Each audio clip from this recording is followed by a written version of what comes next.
Hi, this is Corey Johnston, and today's lesson is going to take place in the 22nd chapter in the book of Job. This launches the third round of dialogues between Job and his three misleadingly named comforters who we meet in the second chapter, 11th verse, and we hear from them each in the order in which they are presented, that being Eliphaz the Temanite, Bildad the Shuhite, and Zophar the Naamanite. And each chapter consists of a monologue. It's an exchange of monologues and arguments, and the book of Job falls into the category of a theodicy, which explains the relationship of suffering to the righteous.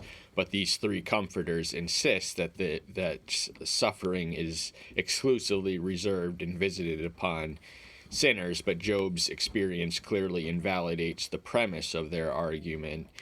But Zophar, the Naamanite, we don't hear from him in the third round. In Bildad's speech in the 25th chapter, I believe, is 6 short verses, and it mostly consists of a prolonged monologue of Job spanning the range of several chapters. Then we meet Elihu, a man who suddenly appears on the scene. He's not there at the beginning with these three comforters. He's younger than every other party involved in this debate.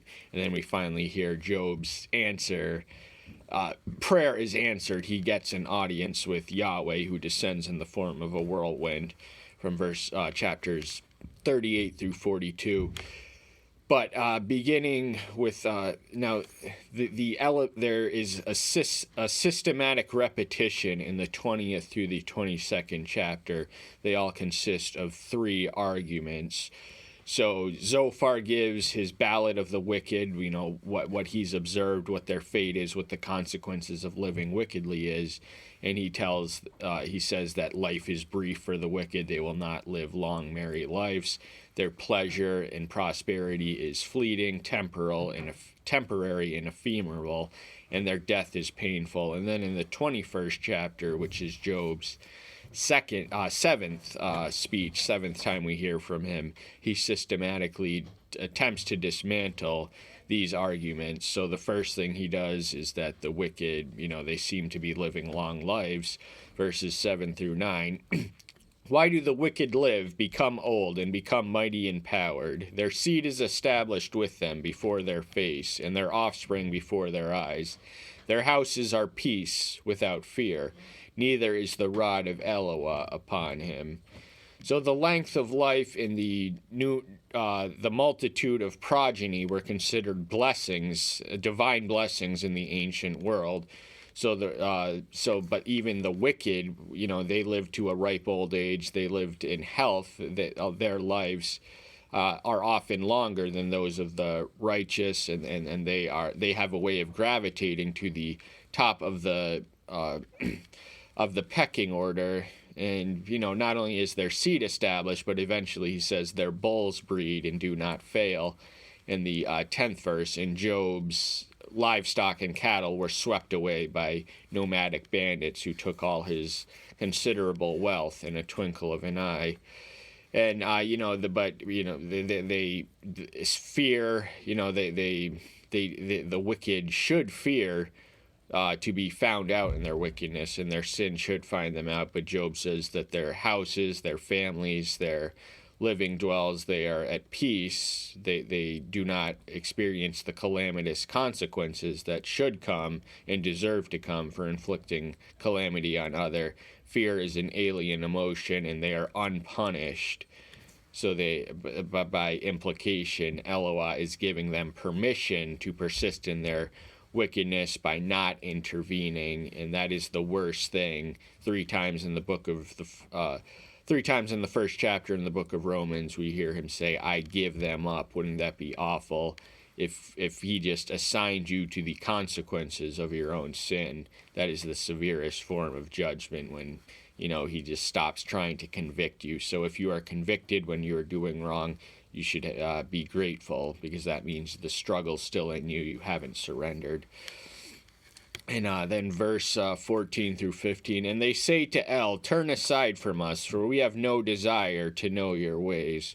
Psalm 10:4, the wicked and the proud countenance of his heart does not seek Yahweh, he is in none of his thoughts, and so Job is giving an accurate character, attitude, and disposition of the wicked. They could care less about the spiritual element, their spiritual welfare, just the spiritual, and they have no desire, inclination, or orientation, or want, or even a necessity to concern themselves with knowing the ways of divinity, which is the ways they should live their life. Who is El Shaddai that we should serve him? And what profit do we have if we pray to him? El Shaddai is the nomenclature of preference for God. It translates as God Almighty, and he's quoting the wicked. This is not Job's words.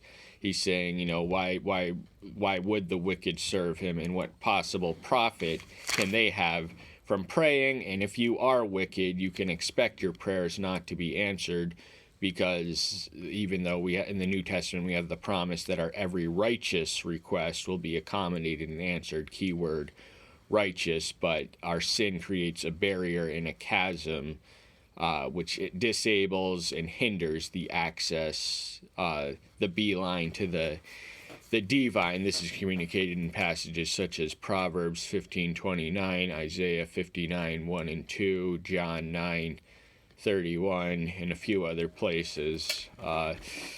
And then, from verses 17 through 21, he argues that the wicked are not always necessarily sent calamity. He certainly was, and he stubbornly insisted that he was not wicked. He was not sinless, but he did not sin in proportion to the gravity of the severity of the suffering that was sent on him.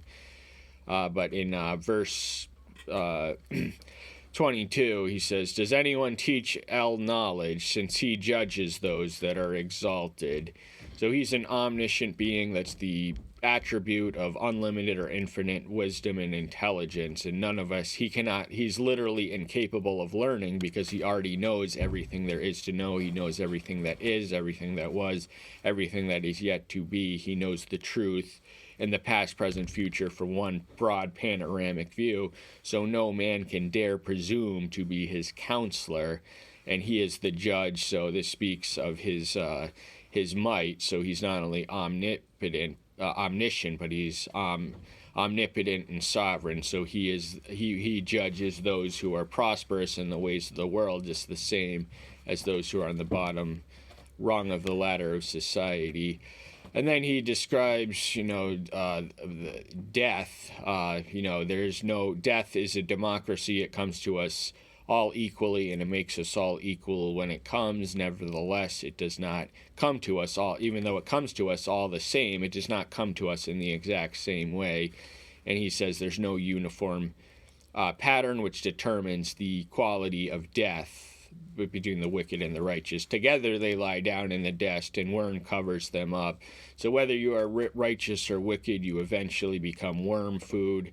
So even though death is a democracy, salvation is an aristocracy. Only a remnant shall be saved, and the way to salvation is straight and narrow. Broad is the way to hell and destruction, we read in the New Testament. But we were created from the dust. This much is communicated in Genesis 2:7, and to the dust we will return. We read, I think, in Ecclesiastes 3:21, certainly in the book of Ecclesiastes. I'm not entirely sure.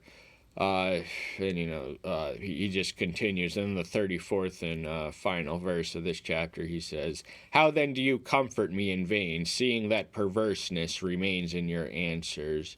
So they are somewhat misleadingly identified and introduced as comforters. They were there to provide counsel and comfort and relief. The problem was that their counsel wasn't helpful. They weren't telling him. They were judging him preemptively, prejudicially, without any firm foundation of fact or evidence. So they were not comforting comforters, and their counsel was in vain because they were only adding insult to injury. Job several times complains about the quality of the counsel of his comforters, and he accuses them of having perversity on their lips, perversity on their minds. They are exposing themselves as sinners while trying to expose him as a sinner. And now in the 22nd chapter, the same three-tier pattern it repeats itself. So what Eliphaz the Temanite says, whereas Zophar sings of the ballad of the wicked, only implicating Job indirectly and implicitly, but Eliphaz lays 3 charges at Job. He says that he is a sinner in verses 1 through 11. He accuses him of hiding his sin in verses 17 through 20. They don't know what the sin is, but they're sure that some sin is there. And then he admonishes him and implores him to confess and repent. But we're only going to cover the first 11 verses, the range where he says that he's a sin, and there's also a threefold pattern in that he accuses him of 3 sins: pride, covetousness, and lack of mercy, which is a sin of omission. We'll address each one in the order they appear.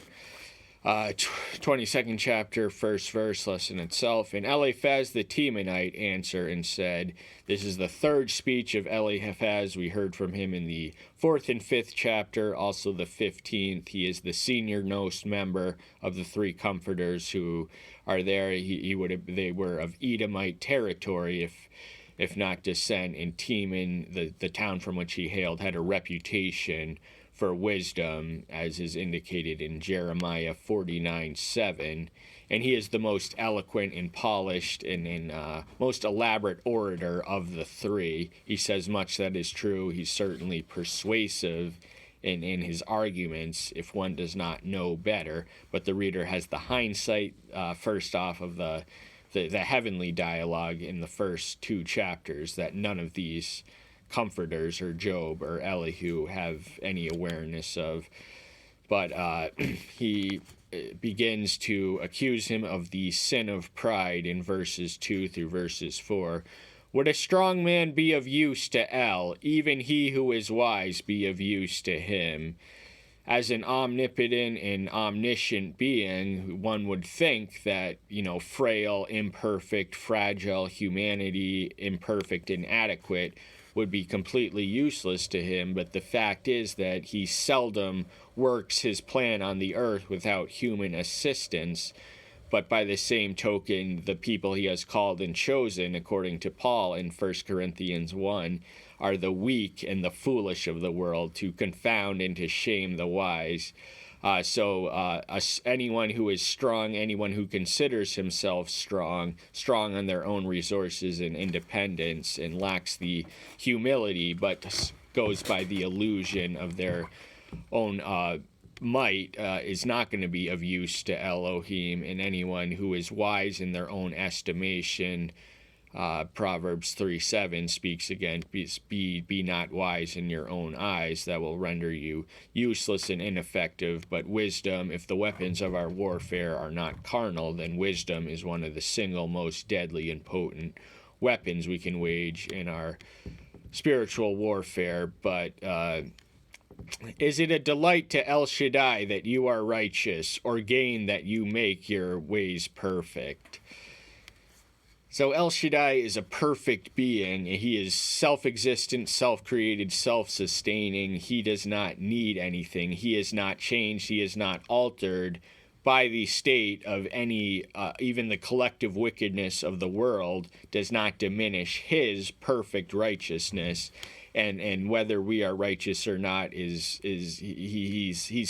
unvariable and unchanging according to us. Of course, he wants us to be righteous, and he doesn't expect perfection, but he does demand it in the Sermon of the Mount 5:48, Matthew. But the fact is that we are not saved because we are good. We are saved because God is good. We are not saved by our promises to him. We are saved by his promises to us. And the idea that we can earn our salvation through our own righteousness, our own ways, our own works is the height of arrogance, because it presumes to place him in our debt, and the debt of our sin penalty was satisfied by the propitiation of the Son. So all the works, our best works on our best days, are likened to filthy rags by the prophet Isaiah in the 64th chapter, 5th verse of the book which bears his name. Maybe it might be the fourth verse, but in any case, the point is that what we do is inconsequential and infinitesimal for what has been already done for him. We are not saved by what we do for him. We are saved by what he has already done for us. Is it because of your reverence of him that he reproves you or enters into just judgment with you? So Job says that he was upright and innocent, certainly innocent. He did not claim sinlessness, but he denied having any secret sin that he was not aware of. And he's mocking and sarcasm. These barbs do get a lot of more sarcastic in nature. And sarcasm, the scoffer is one who treats trivially that which ought to be taken seriously, and they have slightly enough sophistication for sarcasm, but sarcasm is a legitimate tool in debate. Sometimes when the opposition makes such an abject buffoon of themselves, ridicule and sarcasm are the only righteous responses. But Eliphaz was incorrect. Job is certainly justified in his deployment of sarcasm, but he's saying, if you were, why would he reprove you if you were living reverentially and righteously? His judgment is reserved for the wicked because they deserve it. So clearly you are not what you claim you are. You are what we claim you are, a secret sinner, and we just want you to confess it. The first foundation and fundamental starting point to the solution is an admission and an awareness and an acknowledgement of the problem.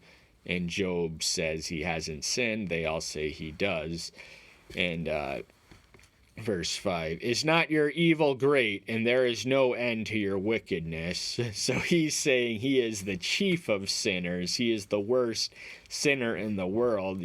All have fallen in short. Every human being has all fallen and flailed in the damnable fashion of sin, but some humans are greater sinners than other, and he's saying Job is a top tier. He's the king of sin. He's his evil is his wickedness is so great that it screams to the heaven, and it's endless. His depravity is ceaseless, thus his torment is deservedly so endless, because these calamities, the have your health, wealth, and family taken from you in the twinkle of an eye, that would have been interpreted as a divine judgment.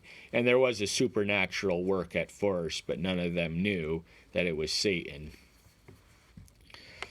For you take pledges from your brother for naught, and strip the naked of their garments. This is the sin of covetousness. The sin of covetousness is the 10th and final commandment of the Decalogue. It is rooted in greed and envy and an acquisitive for possessions that do not, beyond your own necessities. It's just a filling of selfish desires. And these men were Edomites of the patriarchal era. They lived before the law of Moses, but the law of Moses did not permit a debtor to disable the health or livelihood of one who was in their debt. They had to keep, a garment was the customary payment for a debtor, but if they only had the one garment, it would have been unlawful for them to take that one garment. They would have to take a payment and installment plan, and they may even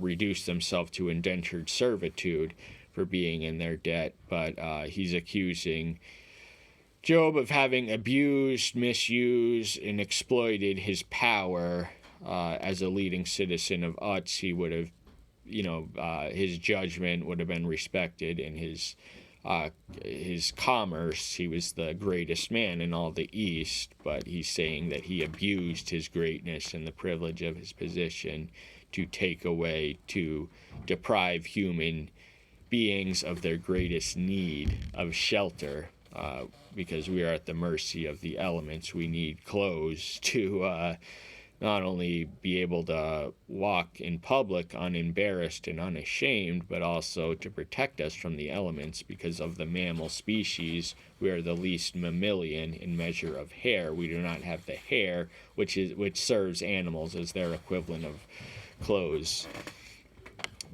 You do not give the weary water to drink, and you have withheld bread from the hungry. So this is the third sin that he accuses of him, of having a lack of mercy and compassion, and this is a sin of omission. So it would be sinful not to help the thirsty or the hungry in their hour of emergency, in their hour of need. And we are commanded to do so even to our enemies. In Proverbs, the 24th or 25th chapter, give bread to your enemy when he is hungry, and you will heap coals of fire on their head. But even the innocent, the one who perhaps, not every person who is hungry or poor has only themselves to blame. So this would have been the people who would have, had the want and the need for the provision that Job would have been in the power to provide, but he deprived them from it.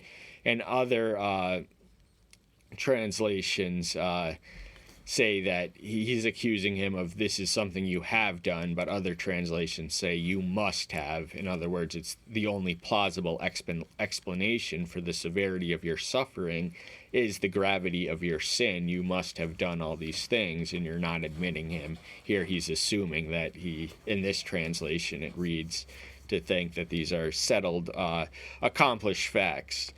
But the man of strength, he has the earth, and the highly respected man dwells on it. This is a self-evident statement, men of strength and power and might, the earth is there. The control of governments and economies belong to the strong. The human food chain, when we refer to the strongest among us, it is not physical brute force, but the savviness to gravitate, to maneuver and manipulate your way to the top tiers of the hierarchy. So with privilege and with station and wealth and power comes responsibility and duties and obligations. It's not all luxury and privilege, although to many it is. So the wicked and righteous have different attitudes and approaches to the resources at their disposal. You have sent widows away empty, and the arms of the fatherless are crushed. Widows and fatherless, widows and orphans would have been the most vulnerable in society, and as such, they would have been an item, an object of tender concern and affection for the father, and his concern for them is reflected in the Mosaic Law, which again had not yet been written. The book of Job was actually written before the book of Genesis. We don't know who wrote it, but it is the earliest written canonized book. But the widows, this also has a New Testament parallel in James 1:27 when he defines true religion as this, providing for the widows and the orphans. But Eliphaz is accusing Job of pursuing and practicing the opposite of true religion, according to James, which would have been sending them away empty, not accommodating their need or their request, and adding insult to injury of the already oppressed. The orphans are bereft of paternal guidance, and there was no foster system, certainly as we know it in modern America, in ancient Israel. Nevertheless, the Mosaic Law was designed theoretically to alleviate their disadvantages. Therefore, snares are all around you, and sudden fear alarms you. So for these reasons and these sins, the snares, the traps, the calamities that keep coming his way, in with alarming intensity and frequency, this is all because of all these sins that he have done. His pride, the idea that he was that his righteousness and his reverence made a difference to God. And of course it did, because the point and purpose of Job's suffering was to prove a point to the devil, though the answer is not revealed in Yahweh's condescension in the form of a whirlwind. But Job, he barely had time to assess the situation of the loss of his property, his livestock, his cattle, and his children. And then all of a sudden it all happened in the twinkle of an eye. Next thing you know, he's covered from head to toe with painful, ugly skin boils. So he thought he was closing on death's door, and he doesn't fear death. He in fact longs for it and prays for it and wishes it as a sweet release from the bitter and exquisite agony of life. He curses the day he was born. So he not only wishes to die, but also wishes that he had never been born. This life experience, even though he had been prospered and been materially rewarded and successful, was not worth it because of the severity of the pain and the loss that he had just experienced. 11th and final verse. Or darkness, so that you do not see, and a flood of water covers you. Darkness is metaphorical to sin, confusion, doubt, and ignorance. So it is a state of being that is also likened to hell. The outer darkness is what hell is. It's not the lake of fire. That's where the hellbound begin. But once their physical body is burned to smithereens almost instantaneously, then their immortal soul drifts into the outer darkness and solitude, no one to talk to, no one to comfort, none of that. And the flood of water would have also been seen as a form of judgment.